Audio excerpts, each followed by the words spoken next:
So Chichi, Fina, Amaka, and Groovy, and they were trying to get to the bottom of who first circulated the gist that Fina and Groovy had done the do.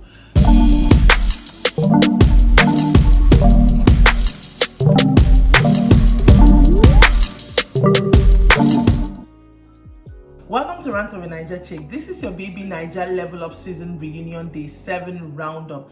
That will never stop being a mouthful. I should cut it down. Anyways, this day 7, they kept on talking about more relationships. All right, anyone else annoyed that everything that they seem to be dealing with during these reunions is relationship? Like, when I think about it, I'm like, okay, what else would they have sat inside there to do? I don't know, but at the same time, I'm annoyed, or I don't even know, annoyed is not even the right word, by the fact that, is it 100 million, and it's only relationship. Everybody went to do triangle, square, pentagon, which one again, hexagon, you don't reach 8.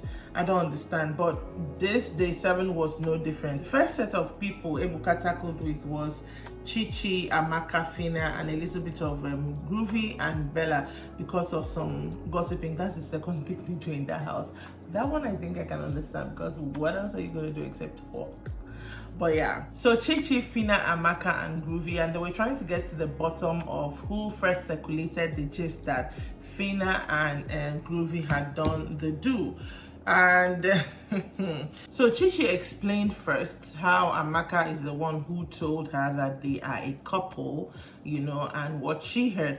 Bella also said she heard from Chichi that Amaka had gisted her that Fina and Groovy were, doing the do. And then Chichi told her, don't tell Chomzi, because we all know that Chomzi in the other house was the one that, was liking Groovy. So the way Bella said, I went immediately and told Chomzi. I didn't know that Chomzi will carry and go and tell Groovy. I'm like, well, how did you not know that she will? Of course she will. What else are they going to do inside that house except talk? But anyway, she carried and told Chomzi, which eventually, that's how it got to Groovy. But Chichi interjected when Bella was, talking, saying, I didn't say that they had, sex. I said that they do everything couples do. And I'm like, okay, what other things do couples do, especially in this context?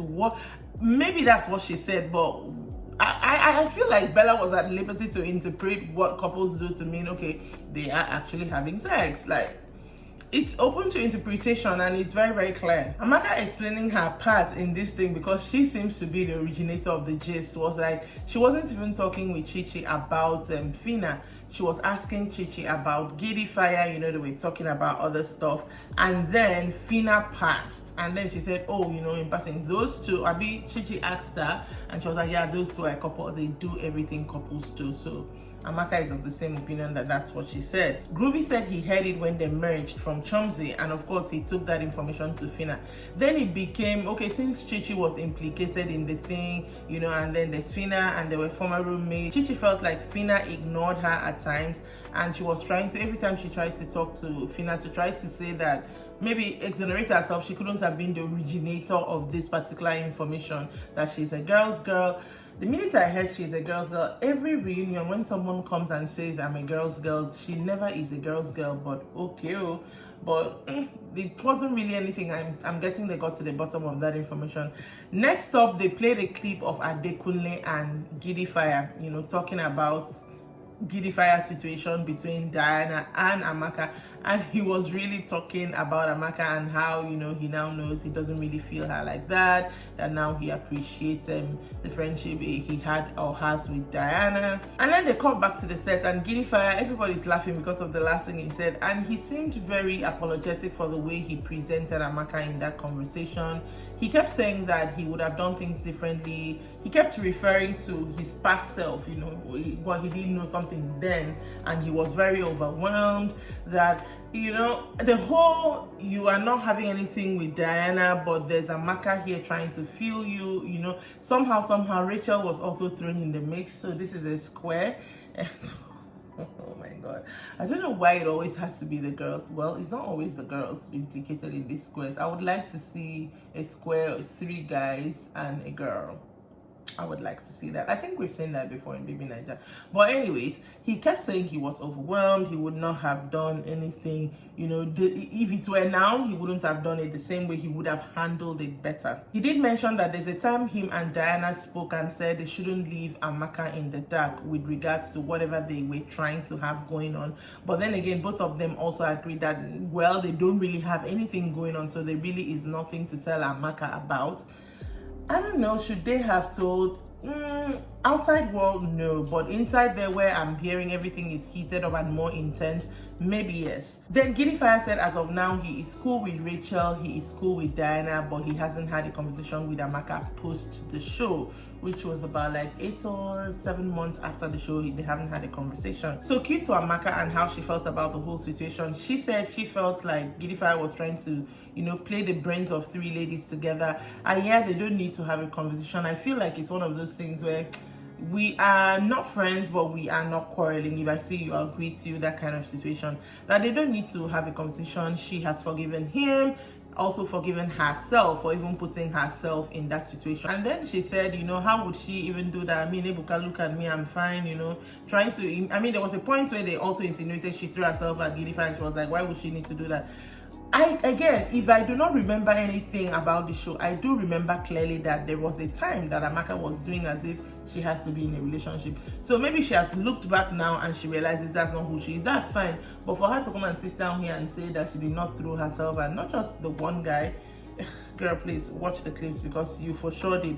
But I understand with you. Amaka kept saying she wouldn't have done everything she done towards Giddy Fire if Giddy Fire and Diana did not tell her over and over that they had nothing going on. But that later Diana now said, okay, something was not going on, but it's like something is now developing more or less. So the next rope to be untangled was between Ilebaye and Chichi, and an incident in the club. Again, Groovy was in the middle where Ilebaye allegedly pushed Chichi. So Ilebaye in explaining was like, it was club, we're having fun, she was up for nomination that day, so she even wanted to have even more fun. And usually when she dances, you know, you see a supposed people together like a couple or whatever, she shall get between them to dance just for fun, not like she's, you know, being malicious or anything. So that was the same situation. Chichi was dancing with Groovy and she got between them. So back then the story was like she pushed Chichi and got in between them, and I think when she was trying to get between them, her heels stepped on Chichi's you know, feet, and it was a big thing. It was a huge big thing.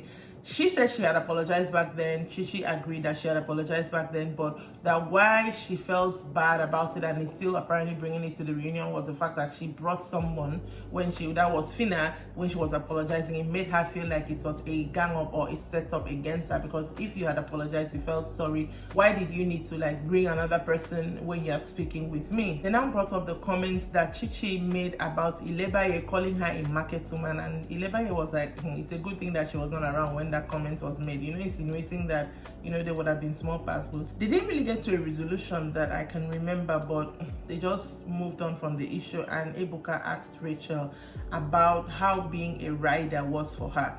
So Rachel was like, first of all, everybody in lockdown had pairs, so you had someone to like just, she was alone, so her mind was already messed up, and she did not audition for the show to be a rider, but she was just told almost last minute that she's going to be a rider, so it really messed up with her. She mentioned coming into the game at 3 weeks, everybody was already like, you know, their little cliques, there were situation shapes, everybody was already like paired up, so she found it a little bit hard.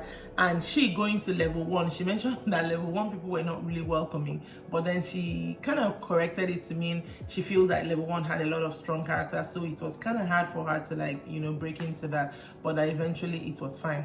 And that is where the episode ended. If this reunion is going to air for 2 weeks, that means we're halfway through and we'll almost be done. But some of the things have already been squashed out, so yeah, we're definitely getting to the end of it. If you have been following along on this reunion, let me know in the comments right now that you have been following along, and make sure that you are subscribed to this channel. Make sure you check out my Facebook page, Rant of a Naija Chick, and follow, not just like the page. You can also check out my Instagram, Rant of a Naija Chick. It's the same name as well, and I will see you next time. Bye.